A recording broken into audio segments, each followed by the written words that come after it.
అండమాన్ సముద్రంలో మరికొద్ది గంటల్లో ఒక వాయుగుండం ఏర్పడబోతోంది. దీనికి అనుబంధంగా మరికొన్ని వ్యవస్థలు పనిచేస్తున్న కారణంగా ఇది తుఫానుగా పరిణమించే అవకాశం కూడా ఉందని భారత వాతావరణ శాఖ అంచనా వేస్తోంది. ప్రస్తుతం మన దగ్గర విశాఖ తుఫాను హెచ్చరికల కేంద్రం సీనియర్ అధికారి జగన్నాథ్ కుమార్ ఉన్నారు.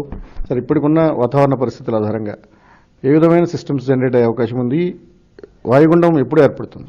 ఒకటి, ఇప్పుడున్న రెండు వ్యవస్థలు కూడా ఇవాల్వింగ్ స్టేజ్ లేదా పరిణామ స్థితిలో ఉన్నాయి.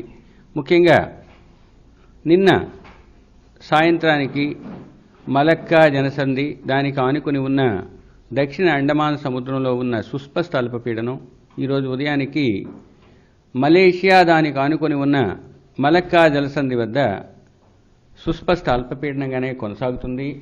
ఈ ప్రాంతంలో రాబోయే 24 గంటల్లో ఈ సుస్పష్ట అల్పపీడనం పశ్చిమ వాయువ్య దిశలో పయనించి ఈ అండమాన్ సముద్రంలో దక్షిణ భాగం అంటే దక్షిణ అండమాన్ సముద్రంలో వాయుగుండంగా కేంద్రీకృతమయ్యే అవకాశం కనిపిస్తుంది. తదుపరి ఇక్కడికి వచ్చిన 48 గంటల్లో దక్షిణ బంగాళాఖాతంలో తుఫానుగా పరిణామం చెందే అవకాశం ఉంది. ఈ రెండు సందర్భాల్లో కూడా ఈ వ్యవస్థ పశ్చిమ వాయువ్య దిశలోనే పయనిస్తుంది. ఇంకొకటి, ప్రస్తుతానికి ఒక ఉపరితల ఆవర్తనం కామెరూన్ పరిసర ప్రాంతాల్లో కొనసాగుతుంది. ఇది రాబోయే 24 గంటల్లో కామెరూన్ దానికి ఆనుకుని ఉన్న నైరుతి బంగాళాఖాతం శ్రీలంక తీరానికి దగ్గరలో అల్పపీడనంగా పరిణామం చెందే అవకాశం ఉంది. ఈ రెండు వ్యవస్థలు పరిణామం చెందిన తరువాత వాటిల్లో వచ్చే మార్పుల్ని మీకు తెలియజేయడం జరుగుతుంది. ఇప్పుడున్న పరిస్థితి ప్రకారం రాబోయే 4 రోజులు కూడా ఉత్తర కోస్తాలో పొడి వాతావరణం కొనసాగే అవకాశం ఉంది. దక్షిణ కోస్తాలో రాబోయే 5 రోజులు కూడా తేలికపాటి జల్లులు పడే అవకాశం ఉంది. ఇక 5వ రోజు తర్వాత వర్షపాతం యొక్క క్షేత్రీయ విస్తృతి పెరిగే అవకాశం ఉత్తర దక్షిణ కోస్తా జిల్లాల్లో ఉంది. ముఖ్యంగా ఉత్తర కోస్తాలో 5వ రోజు కొన్ని ప్రాంతాలు 1-2 ప్రాంతాల్లో తేలికపాటి నుంచి మోస్తరు వర్షాలు, 6వ రోజున కొన్ని ప్రాంతాల్లో, 7వ రోజు అత్యధిక ప్రాంతాల్లో పడే అవకాశం ఉంది. దక్షిణ కోస్తాలో 5వ రోజు కొన్ని ప్రాంతాల్లో, 6వ రోజు పలు ప్రాంతాల్లో, 7వ రోజు అత్యధిక ప్రాంతాల్లో తేలికపాటి నుంచి మోస్తరు వర్షపాతాలు నమోదయ్యే అవకాశం ఉంది.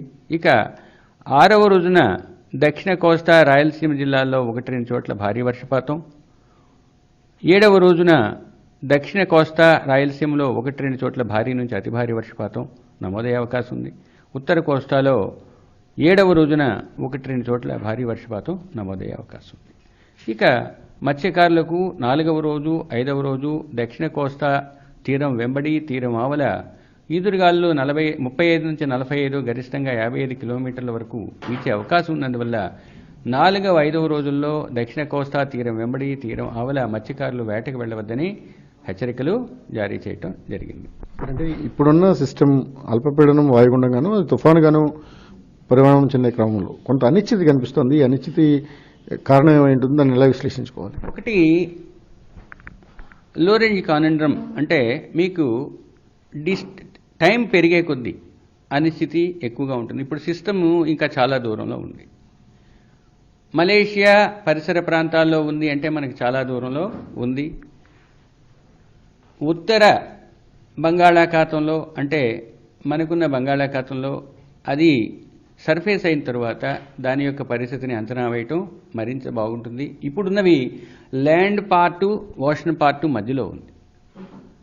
అక్కడి నుంచి అండమాన్కి వచ్చిన తర్వాత దక్షిణ బంగాళాఖాతంలోకి వచ్చిన తర్వాత దాని యొక్క పరిణామవశాత్తు అది ఏ విధంగా మార్పు చెందుతుంది, దాని యొక్క స్థితిని మనం అంచనా వేసి బేరీజ్ వేసుకుంటే బాగుంటుంది. కాబట్టి ఇంకా టైము 6 రోజులు ఉంది.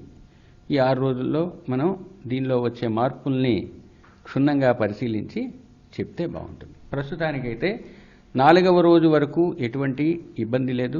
5వ రోజు తర్వాత క్షేత్రీయ విస్తృతి వర్షపాత పరంగా పెరిగే అవకాశం ఉంది. ఇక గాలుల యొక్క ప్రభావం ఏ విధంగా ఉంటుంది అన్నది సిస్టమ్ లేదా వ్యవస్థ బంగాళాఖాతంలో అది దాని యొక్క మూవ్మెంట్ని బట్టి ఉంటుంది. అది మీకు తదుపరి 2 రోజుల్లో ఇవాల్వ్ అయ్యే వ్యవస్థను బట్టి తెలియజేయడం జరుగుతుంది. సహజంగా ఈ సీజన్లో దక్షిణ అండమాన్లో ఆవిర్భవించే ఏ తుఫాన్ అయినా కానీ వాయుగుండాలు కావచ్చు తుఫాన్లు కావచ్చు ఇవి చాలా బలంగా ఉంటాయి, వాటి తీవ్రత కూడా చాలా బలంగా ఉంటుందన్న అంచనాలనే గతంలో ఇది నిజమైన పరిస్థితి.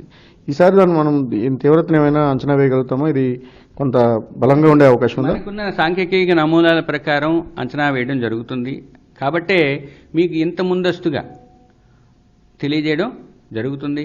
కానీ మీకు ఇందాక చెప్పినట్టు దూరం పెరిగే కొద్దీ అనిశ్చితి పెరుగుతుంది. ఇప్పుడున్న పరిస్థితి ప్రకారం దాదాపుగా 1500 నుంచి 2000 కిలోమీటర్ల దూరంలో ఉన్న వ్యవస్థ మన దగ్గరికి వచ్చేటప్పుడు ఏ విధంగా బిహేవ్ చేస్తుందో అంచనా వేస్తాం. కానీ దానిలో ప్రాబబిలిటీ ఆఫ్ ఇది తగ్గుతుంది, సంభావ్యత. ఆ సంభావ్యతను పెంచుకునే దీనికి టైం స్లైసు తక్కువ ఉన్నట్టయితే మనం ఇంకొంచెం జాగ్రత్తగా ఖచ్చితత్వంతో చెప్పే అవకాశం ఉంటుంది. ఇప్పుడు 6వ 7వ రోజు అనేసరికి కొంచెం దాని యొక్క దూరం తర్వాత టైం లిమిట్ ఎక్కువగా ఉన్నందువల్ల వెంటనే దాని గురించి ఎక్కువగా చెప్పటం అవసరం లేదు. ఇప్పుడు ఇంకా టైం ఉంది కాబట్టి ప్రస్తుతానికి ఉన్న దీని ప్రకారం ముందస్తు అంచనాలను హెచ్చరికలను జారీ చేయడం జరిగింది. 5వ రోజు తరువాత మాత్రమే కోస్తా ఆంధ్రప్రదేశ్లో వర్షం యొక్క విస్తృతి పెరుగుతుంది. 5వ రోజు తరువాత గాలుల యొక్క ప్రభావం ఏ విధంగా ఉంది అన్నది దాని పరిణామ క్రమాన్ని బట్టి చెప్పడం జరుగుతుంది. ఇప్పటికున్న అంచనాల ప్రకారం ఈ నెల 26 రాత్రి లేదా 27 నాటికి తుఫాన్గా ఏర్పడే అవకాశం ఉంది. ఆ తర్వాత దాని ప్రభావంతో వర్షాల విస్తృతి కూడా పెరుగుతుంది. అయితే దక్షిణ అండమాన్లో ఉద్భవించే ఏ సిస్టమ్ అయినా కూడా దాని తీవ్రతను చాలా బలంగా ఉంటుంది. ఈసారి కూడా దక్షిణ కోస్తా ఆంధ్రప్రదేశ్ అయినా ఇంపాక్ట్ ఎక్కువ ఉండొచ్చన్న అంచనాలు కొన్ని మోడల్స్ విడుదల చేస్తున్నాయి.